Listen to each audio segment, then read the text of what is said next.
नमस्कार दोस्तों, मैं हूं ज्योतिषाचार्य राजेश। अनोखा सूत्र में आपका स्वागत है।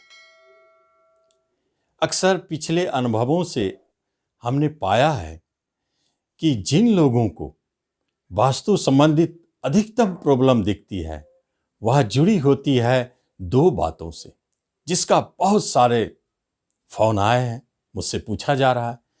तो मैंने सोचा सारी बातों को एक वीडियो के माध्यम से आप तक पहुंचाया जाए, ताकि आप अच्छी तरह समझ लें कि किसे कहाँ रखनी चाहिए। दो बातें महत्वपूर्ण हैं। पहली बात है, घर में यदि आपका घड़ी है तो उसे किस दीवार पर और किस दिशा में टांगनी चाहिए, और जो मृत आपके प्रियजन रिश्तेदार, उनकी यदि तस्वीर है तो उसे किस दिशा में और कहाँ टांगनी चाहिए। ये दो बहुत ही महत्वपूर्ण बात है, क्योंकि इसे थोड़ा सा समझ लिया जाए, उसके बाद आपको समझ में आएगा कि क्या कहना चाहता हूं। घड़ी एक ऐसा योगा योग उसके अंदर है जो हमेशा यंत्र चलते रहते हैं।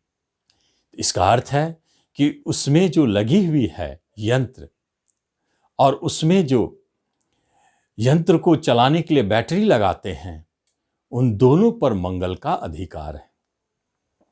और मंगल को यदि हम घर के अंदर में ईशान कोण में लगा दें, पूरब में लगा दें, तो बहुत अच्छा परिणाम नहीं देता है, बल्कि ईशान कोण में आपको गलत परिणाम देंगे। बच्चों की तरफ से परेशानी, धन का समस्या शुरू हो जाएगी। उत्तर दिशा में लगाने से धन का अवरोध होगा। पश्चिम में लगाने से मानसिक तनाव बढ़ेंगे, बुजुर्गों को कष्ट होगी। इसलिए घड़ी को किसी दिशा में नहीं लगाना चाहिए। उसे लगाने के लिए सिर्फ और सिर्फ एक दिशा तय किया गया है, क्योंकि जब वह मंगल शासित है तो मंगल का दिशा आपके घर में कहाँ है। आपके प्रत्येक रूम की बात है, आपके जितने भी कमरे हैं उसमें यदि आपने दीवार घड़ी लगा रखी है तो आप निश्चित तौर पर उसे दक्षिण की दीवार पर लगावें, ताकि घड़ी का मुंह उत्तर की ओर हो। दक्षिण दीवार मंगल शासित होते हैं, एक बात अच्छी तरह से समझ ले। और मंगल शासित दीवार पर हम मंगल देव की ही घड़ी को लगाते हैं तो वह दीवार अच्छी तरह से मजबूती प्रदान करेगा। और यदि गलती से हमने इसे किसी अन्य दिशा में लगा दिया तो उसका परिणाम अनिष्टकारी होते हैं।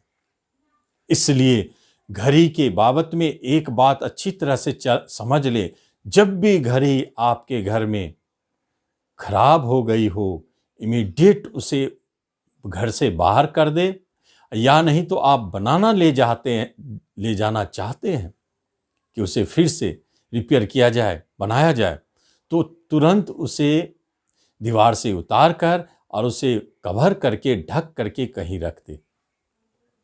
जब आप जाने लगे उसे बनवा के फिर उसी जगह पर दक्षिण दीवार पर टांग दे। घड़ी बहुत सेंसिटिव है। घर के अंदर की वास्तु को बिगाड़ने में घड़ी का सबसे बड़ा रोल है। और दूसरी बात, आपके घर में मृत प्रियजनों में से किसी की भी तस्वीर यदि आप घर में रखे हैं तो उसे कभी भी ईशान कोण में भूल कर भी मत रखें। कई लोग घर में पूजा घर में रखते हैं, वहां भी न रखें, बहुत सारे क्वेश्चन आए हैं। और कई लोग अपने मुख्य द्वार पर टांग देते हैं, भूल से ना टांगे, बहुत बड़ा दोष लगता है, पितृदोष लग जाएगा, अनिष्ट होने लगते हैं। कोई भी दिशा मृत व्यक्ति के तस्वीरों के लिए उचित नहीं है, सिर्फ और सिर्फ एक दिशा को छोड़कर, और वह दिशा है दक्षिण की दीवार। दक्षिण दीवार पर आप अपने घर के मृत प्रियजनों की तस्वीर टांग सकते हैं, और उसे हमेशा एक माला पहनाए रखे। यह भी ध्यान रखे, जहां आपने उसे टांगा है उसकी उनकी मुंह उत्तर की ओर होनी चाहिए, दक्षिण की ओर नहीं। और एक उसमें हमेशा माला टंगी रहे, यह ध्यान रखे, क्योंकि बहुत ही सेंसिटिव होते हैं मृत व्यक्तियों की तस्वीर और इमीडिएट वर्क करता है, वास्तु के खिलाफ बहुत तेज वर्क करता है।